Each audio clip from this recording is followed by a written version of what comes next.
માંડવીના ગોપાલનગરમાં ગોડાઉનમાં છુપાયેલી દારૂ ભરેલી કાર સુરત જિલ્લા એલસીબીએ ઝડપી પાડી।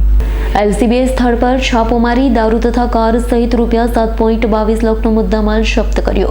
માંડવીના ગોપાલનગરમાં બોલેરો કારમાં વિદેશી દારૂ ભરી ગોડાઉનમાં છુપાવી રાખવાનો કિમિયો સુરત જિલ્લા એલસીબીની ટીમે નિષ્ફળ બનાવી વિદેશી દારૂ સહિતનો ₹7,22,960નો મુદ્દામાલ કબજે કરી આરોપીની ધરપકડ કરી હતી।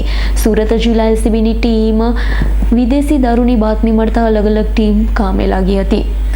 માંડવીના ધોબડી નાકા પાસે રહેતો દિનેશ ઉર્ફે દીપ પોતાની બોલેરો કાર નંબર GJ19AA4879માં વિદેશી દારૂ ભરી લાવી માંડવીની ગોપાલનગર સોસાયટીમાં શટલવાળા ગોડાઉનમાં કાર છુપાવી મૂકી રાખી હતી।